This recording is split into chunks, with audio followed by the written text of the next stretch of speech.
What's good, man? It's me, Done Rocko, checking in for Young Joc, Streetz One Takeover. Miss Shanika, what's good? What is really good? Rocko the Don in the building. Rock, we got to catch up, man. We most definitely do. I ain't seen you, but, I've been told by so many people to get at Rock.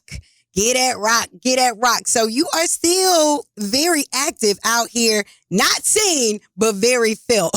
What they tell you, though?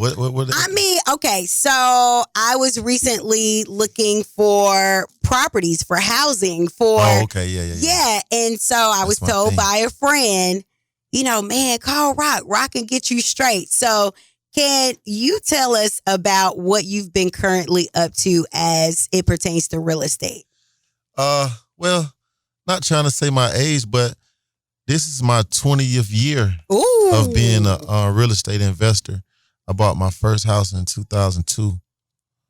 Yes. My first flip in 2002. So this is my 20th year.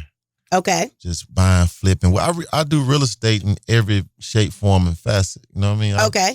I do. Name the facets. Oh, man. I flip, fix and flip. I buy foreclosures. Okay. I buy tax certificates. Mm-hmm. I'm a developer. I build from the ground up. Just everything. So, Rock, can you tell me, 2002, that's, some time ago. Oh, yeah. 20 years, 20 as years. you say. Yeah. What made you get into the real estate game? It was actually my mom. My mom, she, God bless her soul. She was like, we need to do it. So we went in on our house. We went in on the house together.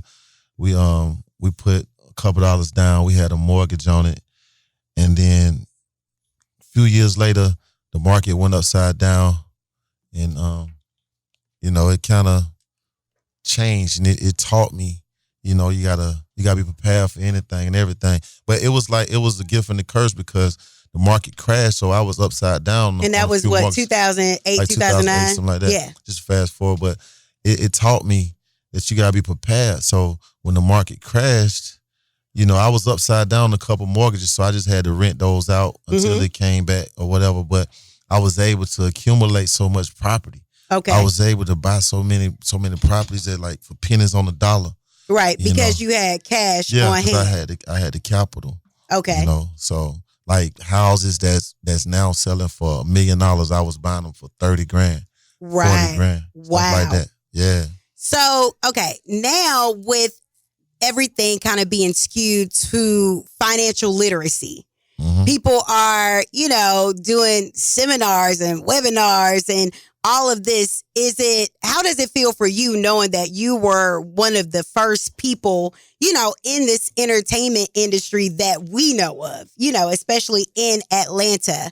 And now everybody's catching on to it. Yeah, I mean, I'd be glad to see it. Okay. Because one thing about it, like in my opinion, I feel like real estate is one of those businesses that'll never go out of business. Okay. Because you got to have somewhere to live.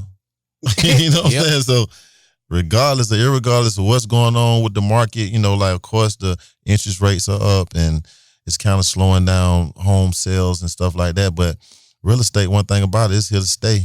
So, okay. If you got it, you can hold it. If not, just get out while you can. Yeah. Because it's subject to change. It's subject to change, But one thing about it though, if you own property, you're in a great space. Okay. You're in a great space. And rental is good. Rental market is good. So would you advise people to try to obtain properties for like financial, like wealth? Definitely. Like short-term rentals or like Airbnb is killing it, man. People millionaires from flipping, People millionaires from building houses, buying a lot, build a house. It's money to be made. You just gotta apply yourself. Is that the only business that you have? Like I heard, I guess a long time ago, you had like a sanitation company or something. No. Okay. No. I'm in the club. I'm in the club restaurant business. Okay. Yeah, and it's real estate too. I own a club. I just bought a club in Buckhead. It's called Energy. It's right by Lenox Mall. All right. 3177 Peachtree Road. Y'all come check me out. You That's open right. already? Yeah, Friday and Saturday. Okay. All right, Rock. Yeah, and now I own a couple restaurants and things of that nature. I bought a few other buildings that I'm about to put different restaurants and bars and lounges in on different sides of town. Yeah, so I'm for gonna the call most you. part, yeah, I'm for trying the to most do a part, women's that's pretty empowerment much, something. So Yeah. I'm gonna call you about Yeah. that energy. I just like the way it sounds. Oh, yeah, that's man. pretty, like NRG energy. Oh, Hey. Wordplay, wordplay. Yeah. Yeah, Okay. So as far as music is concerned, now honestly, Rock, the last thing I had heard was the agreement that you and Future ended up having as it pertained to, the legal battle that had went on for years. Now, have you since then spoke to Future, or is it, because we know that from before I even knew Future as an artist, I knew that you were grooming this young man to be.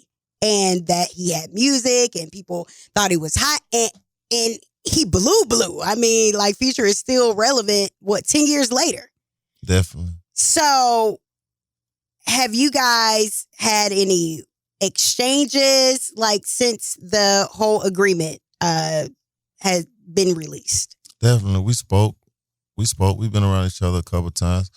It's cool. It's no bad blood, It is what it is. Everything settled. Yeah, everything. Everything.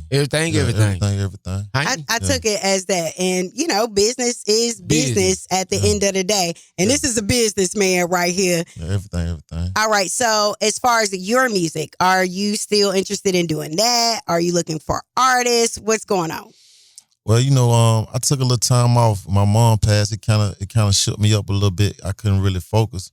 With music, you have to really like be passionate about it. You have to dedicate that time. You have to be in the studio and really put those hours in. And I wasn't in the mental space to do it. So, I took a little time off. And and really in our reality, like I was on the road for 10 years straight, Mm-hmm. So I was always gone, missing stuff with my kids. And I got a son, 7 years old. He'll be 8. Well, he's 8 years old now. Got all handsome little boys. And, oh my God. And so I decided, I'm like, man, I want to be here. I want to be here. So that's why I started doing the clubs and the restaurants and things of that nature. You know what I'm saying? And then really at the same time, it's me just working on my outro. Because, Okay. like it's a lot of people that come and go. It's a lot of fly-by-night stuff be going on. People have millions this year, and next year they don't have it because they feel like they could live off their money forever. You know what I'm saying? So I had to really sit back and figure out what to invest my money into. Come on. Mm-hmm. That way I could live residually for the rest of my life. Yeah. You know what I mean? And guess what? I'm about to come back rapping. Okay. Yeah, because All now, right. I got to figure it out. Oh, yes. Yeah, I'm going to pop out. You think I ain't going to pop out? Nah, you popping out already. We Yeah. definitely appreciate the pop out. Oh, yeah. He up here with the debonair. The women are definitely digging his peacoat. Man, come on, man. I still got it. That's right. All day. Rocko the Die in the studio holding it down for Young Joc this morning, and your chance to go up against Young Rock this morning. Are you smarter than Rocko? If you are, hit us up right now. 1-866-YUNG-JOC. It's Young Joc in the Streetz Morning Takeover.